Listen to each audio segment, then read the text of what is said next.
pertumbuhan paruhnya yang terlalu panjang. Iya. Gitu. Terus itu mati, jadi tumbuhnya cuma segini aja.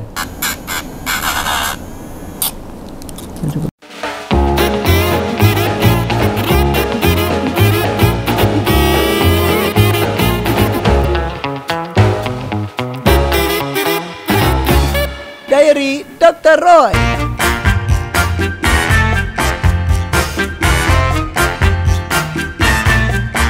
Halo, assalamualaikum guys. Tadi gue baru sempat beres-beres area kandang di sini. Kebetulan hari ini dokter masuk dan gue ngecek burung-burung gue yang ada di sini. Terus beberapa burung kondisinya sehat dan ada satu ya tetap sehat. Cuma si siapa namanya? Alba. Jadi si Alba itu ada kemungkinan kayak kemarin kita ngobrol ya dok ya. Apa sih indikasi PBFD gitu? Iya. Ada kemungkinan tapi belum jelas. Tapi emang dari ciri-cirinya kayak bulunya yang tumbuhnya nggak normal, terus pertumbuhan paruhnya yang terlalu panjang. Iya. Jadi kita punya burung kebetulan paruhnya panjang jadi semakin memanjang.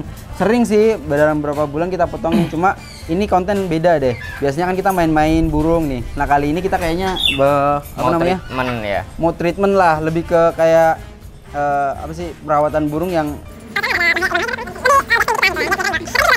sama kakao anjir. Ini gara-gara kameramen nih gue ditantang. Enggak, ini sakit bro. Gigit kakao barusan dia. Nah yang ini juga bakalan beresiko buat gigit gitu kan. Nah karena gue nggak mungkin sendiri, sekarang udah ada dokter, gue minta bantuan dokter juga buat benerin paruhnya si Alba. Ini 3 bulan yang lalu kita potong ya. 3 bulan yang lalu bener. Udah sepanjang ini lagi gitu. Berarti pertumbuhannya emang nggak normal dan terlalu cepat buat paruh bengkok. Iya. Dan ini sebenarnya makannya masih bagus ya Jis ya. Justru masih makannya bagus dia. Masih bagus, tapi kan lama-kelamaan kalau kita nggak potong nih paruhnya, takutnya dia ntar semakin mencong, terus malah makin jelek, jadi dia makannya jadi nggak bagus gitu. Iya, Takutnya seperti itu. Jadinya kita harus tetap treatment, kita spesialkan lah buat dia ini, soalnya emang kalau emang dia PBFD ya atau Pigeon cek lab ya. Feeder disease itu emang harus dicek lab, pakai PCR ya ceknya. Tapi dari gejalanya dan lain-lainnya emang mengarah ke sana. Hampir gitu. Ya terus juga katanya sih, gue sempat nanya juga sama yang udah ahlinya.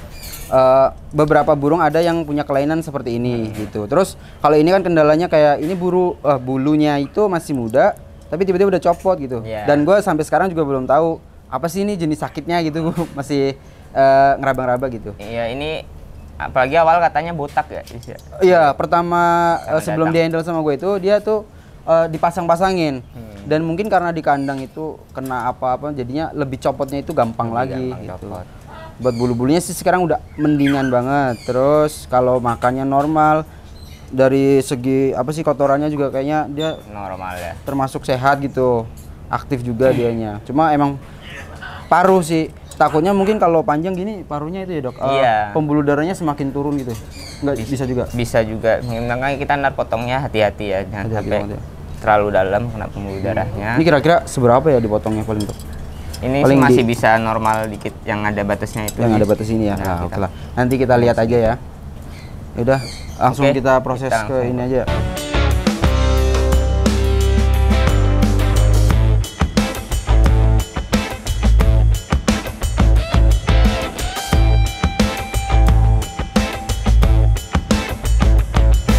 Nah, kita udah di ruangan apa namanya?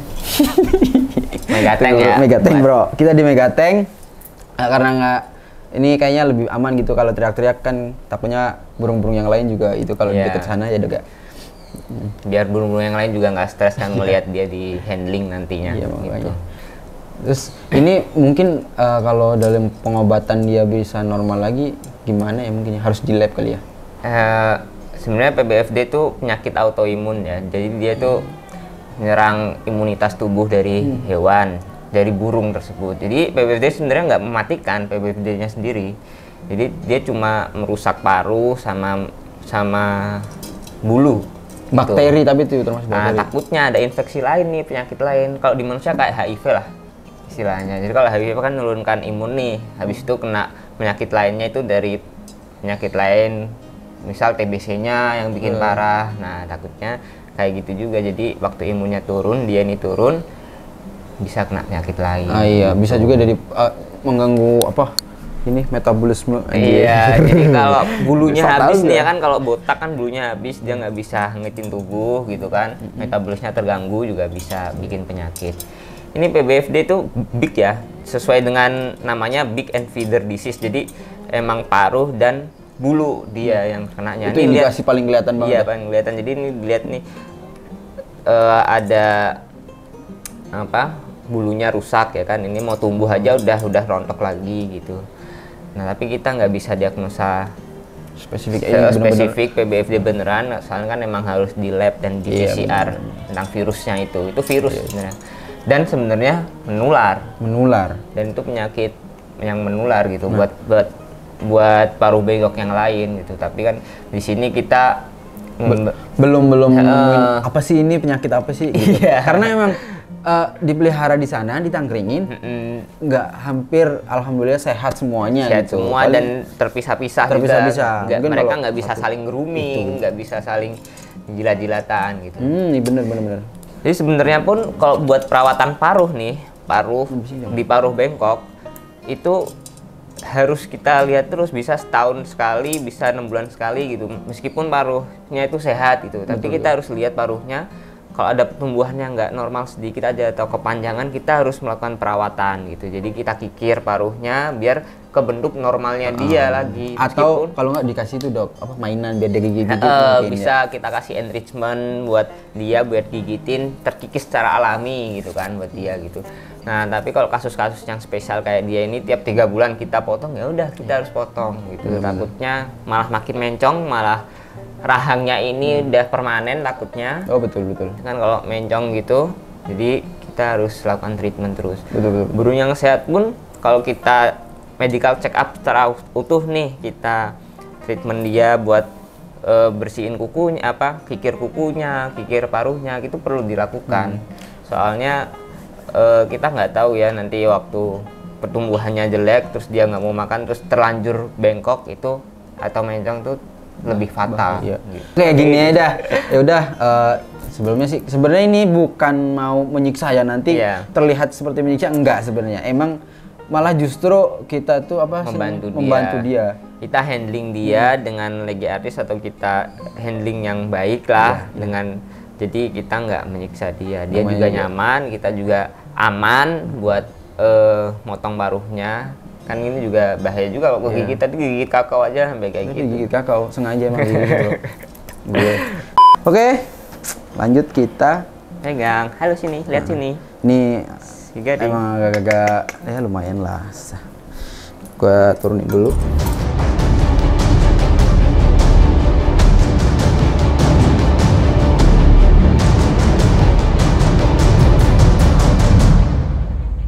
Gila ini.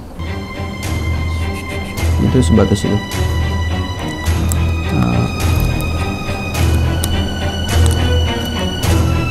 Oke, segitu cukup.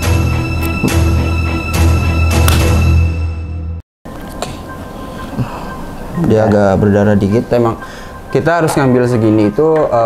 Sempat kemarin gue udah nanya-nanya ke yang ahli. Ini kalau aku motong biasanya agak panjangan, karena ini kepanjangan, nggak apa-apa diambil, karena semakin dia panjang itu pembuluh darahnya semakin ngikutin ya dok ya? Iya, kita udah siapin PK juga kan ada. Gitu. Emang biar pertumbuhannya itu lambat, karena kasihan kalau harus dipotong kayak gini, stres lagi gitu-gitu. Dan ini bakal berhenti kok, insya Allah, tenang. Tenang ya. Yang bawahnya juga sedikit sih, nggak apa-apa, tapi dikit kan.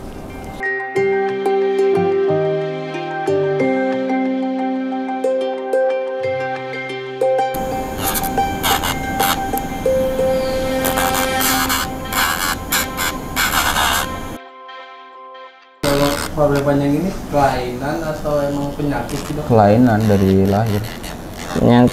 Bisa penyakit ada gading, tapi kebanyakan sih dari kecil itu.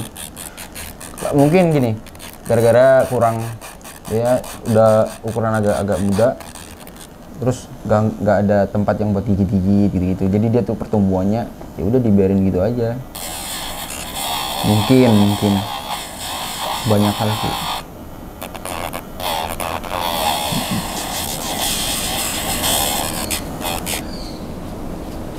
Oke. Cara meredamnya kita kasih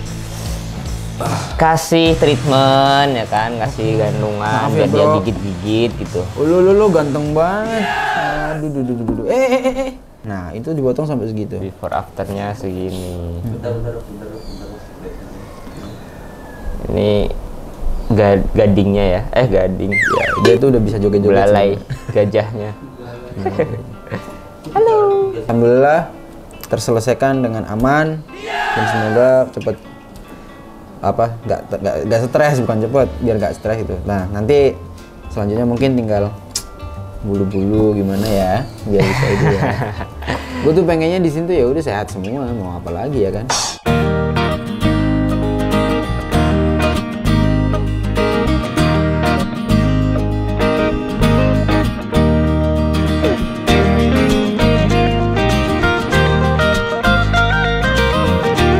Ini pas ujungnya, soalnya di sini nggak ada darahnya sama sekali, Bekas sekali.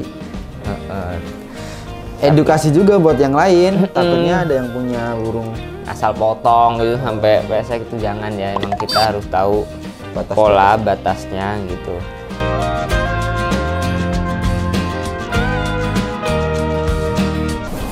Ya guys, jadi ini mau nunjukin ya bulu yang nggak normal. Jadi bulunya dia itu rata-rata kayak gini, jadi dari sayap, ekornya dia, terus ada pertumbuhan. Dia emang tumbuh tapi setelah umur berapa gitu dia mati gitu tiba-tiba. Nah, jadi ini kan kalau bulu normal tuh harusnya dari awal folikelnya itu tebel sampai ujung pun tebel gitu bulu normal, tapi dia tumbuh dikit terus habis itu mati, jadi tumbuhnya cuma segini aja, rusak gitu. Jadi ini tuh kayak bulu masih basah, bulu muda lah maksudnya. Jadi masih ini darah ya, pembuluh darah apa sih kalau di sini dok? Iya, jadi ada folikel terus ada pembuluh darahnya gitu. Nah di situ yang rusaknya dia itu di awal. Di sini juga kecil dia nguncinya kali ya. Jadi dia nggak tumbuh sempurna dan dia gampang rontok gitu, gampang botak jatuhnya. Ya, karena udah rusak sih. Yang bahaya tuh di sini kalau folikelnya berdarah, terus ada infeksi bakteri masuk. Nah itu bisa menyebabkan infeksi sekunder dan jadi busuk gitu di folikelnya, itu yang bahaya. Jadi itu tadilah kalau emang beneran PBFD ya, yang bahayanya di sini yang bisa bikin dia mati itu karena penyakit lainnya itu tadi. Berarti ini nular, dia bisa karena keturunan bakteri dia soalnya. Virus. Jadi karena virus bisa dari keturunan atau vertikal, bisa horizontal atau sepantarannya dia, antar burung ke burung juga bisa gitu. Ya, alhamdulillahnya aman. Burung lain aman ya. Burung lain aman, dianya juga alhamdulillah masih sehat, aman.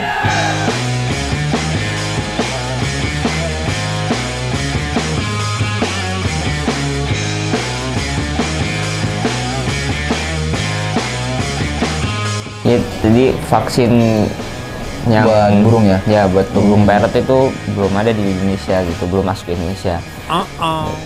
Jadi PBFD sebenarnya udah ada di Australia, baca-baca udah ada gitu vaksin buat pencegahan. Biar itu khusus buat PBFD atau penyakit-penyakit lain? PBFD. Oh, PBFD. Tapi nggak bisa buat semua virus gitu, enggak ya? Nggak bisa. Harus khusus itu ya? Iya, vaksin kan memang khusus di COVID juga, vaksinnya buat COVID doang, nggak bisa buat panu. Pemberian vaksin rutinnya itu adalah vaksin poliomavirus yang udah ada di luar negeri gitu, tapi belum masuk di Indonesia gitu.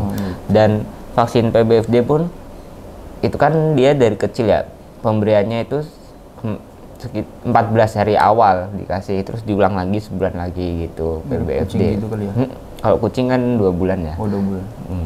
Jadi memang kebanyakan unggas tuh pemberian vaksinnya bener-bener usia-usia awal, kayak Newcastle disease itu awal lahir netes dari telur buat peternakan tuh udah dikasih vaksin sebenarnya malah gitu. Jadi pemberian vaksin di unggas memang umur-umur sangat muda.